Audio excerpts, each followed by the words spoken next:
जय श्री सीताराम मित्रों आइए आज हम इस वीडियो में बहुत ही सुंदर ज्ञान की बातें जानेंगे जो कि सनातन धर्म से जुड़ी हुई हैं और उसके साथ साथ विशेष रूप से कर्मकांड पूजा पाठ से जुड़ी हैं। तो ये सब जानकारी जो छात्र जो कैंडिडेट जो जिज्ञासु धर्म शिक्षक भर्ती के लिए तैयारी कर रहे हैं उनके लिए तो महत्वपूर्ण है ही। उनको तो ये देखना ही चाहिए और साथ में इनको नोट भी करना चाहिए, याद करना चाहिए। साथ में जो विद्वान कर्मकांड कराते हैं, पूजा पाठ कराते हैं, उनके लिए भी उपयोगी है ये बातें। और साथ ही सभी जो सनातन धर्मी हैं सभी के लिए ये जानकारी बहुत ही महत्वपूर्ण है। कुछ इसमें विशिष्ट शब्द बताए गए हैं जिनका अर्थ मैं आपको इसमें बताने जा रहा हूँ। उसमें क्या क्या आता है, कैसे होता है, और बहुत सुंदर इसमें ज्ञान की बातें हमको मिलेंगी। तो आइए सभी जिज्ञासु जो है ध्यानपूर्वक इस वीडियो को देखें, सुने और इन सब चीज़ों को याद करें, नोट करें। ये सब हमारे काम आने वाली है और हम सबको इसका पता होना चाहिए। तो मित्रों, जो छात्र धर्म शिक्षक भर्ती के लिए तैयारी कर रहे हैं उनके लिए बहुत सारी वीडियोज हमारे इस चैनल पर हैं।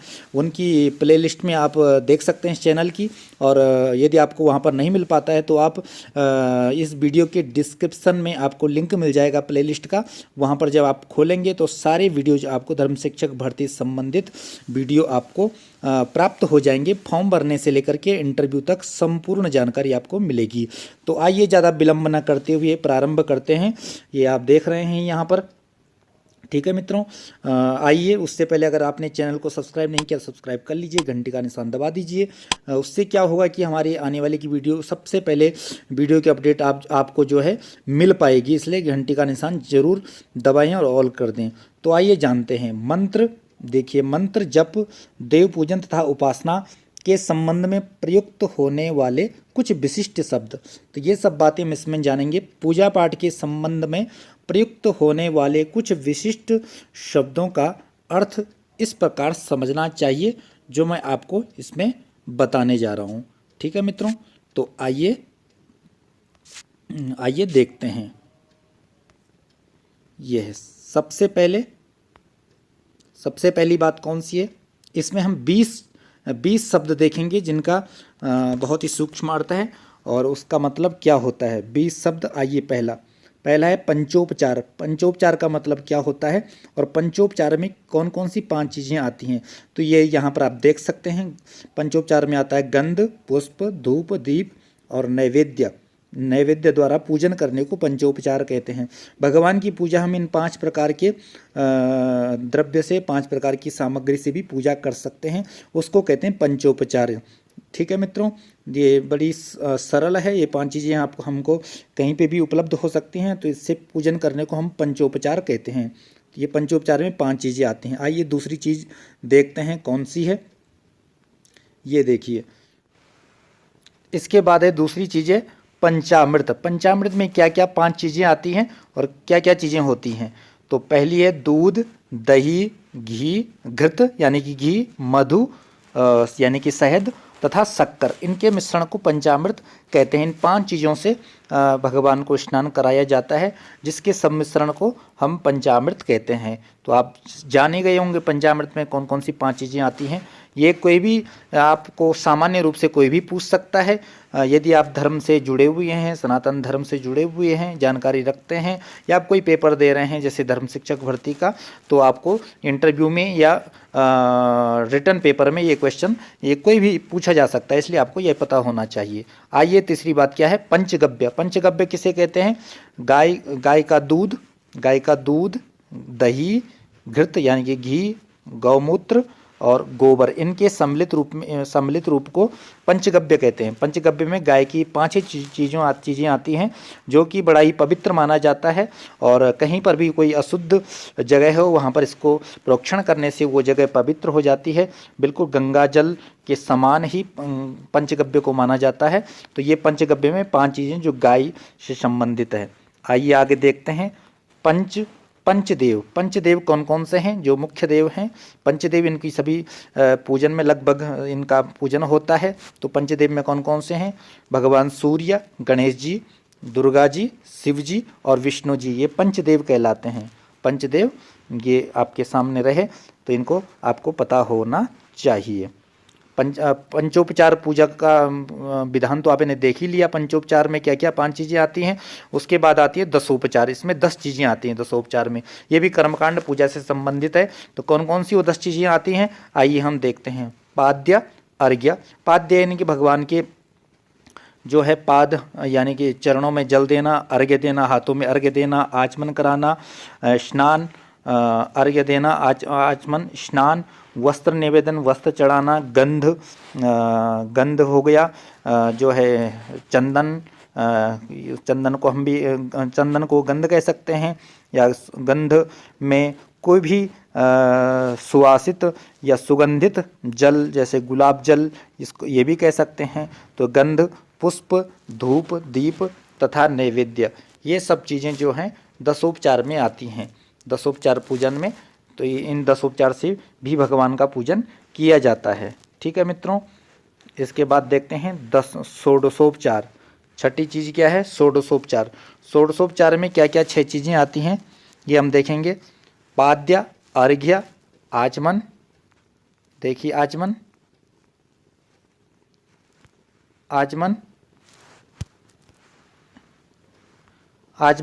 स्नान, वस्त्र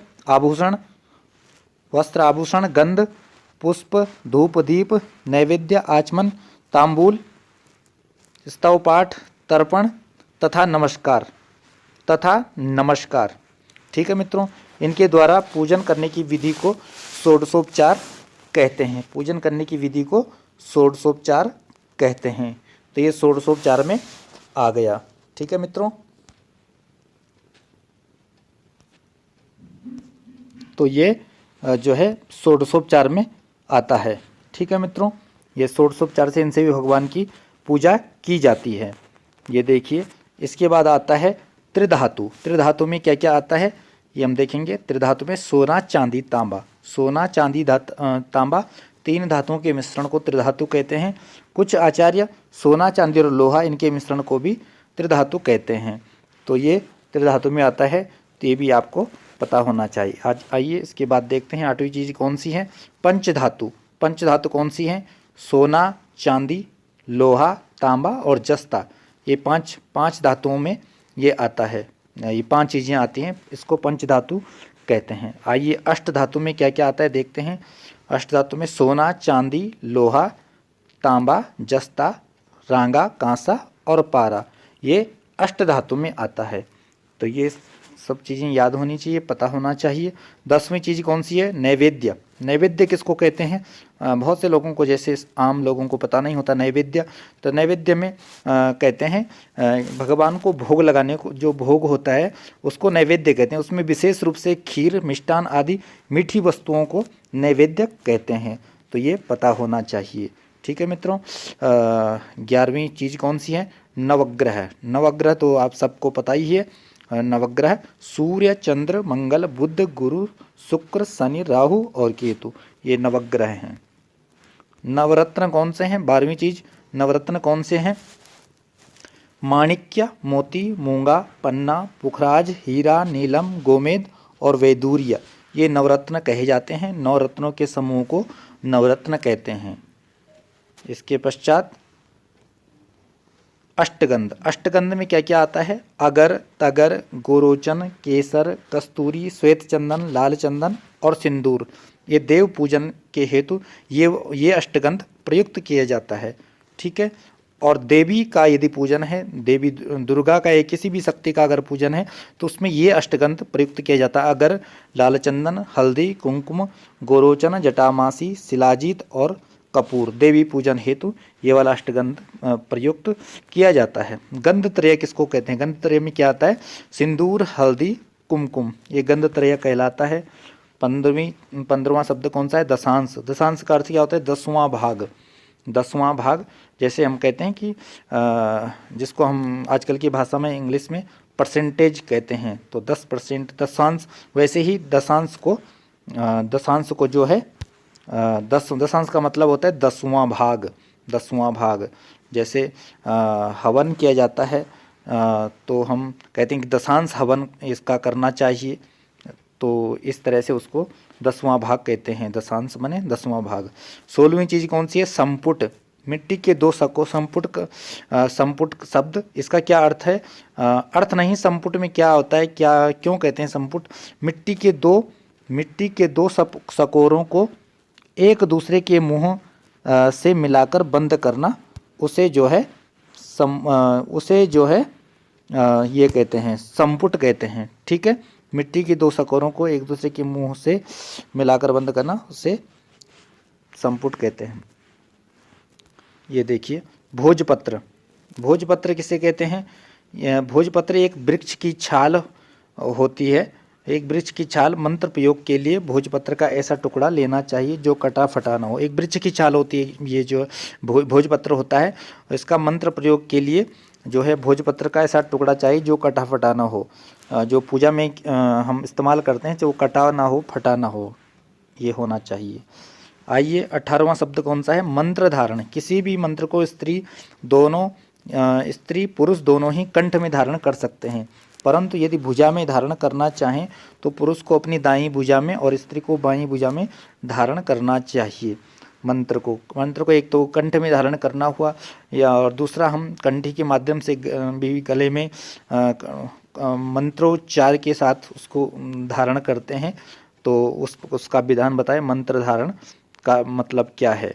ठीक है, मुद्राएं क्या होती हैं? हाथों की अंगुलियों को किसी विशेष स्थिति में लेने की क्रिया को मुद्रा कहा जाता है। मुद्राएं अनेक प्रकार की होती हैं, तो ये मुद्राएं होती हैं, अनेक तरह की मुद्राएं होती हैं।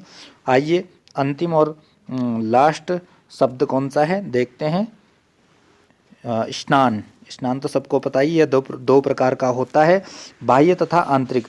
बाह्य स्नान जल से तथा आंतरिक स्नान जप द्वारा होता है। आंतरिक स्नान जप द्वारा, भगवान के नाम द्वारा। अंतर का स्नान भगवान का नाम लेकर के आंतरिक स्नान माना जाता है।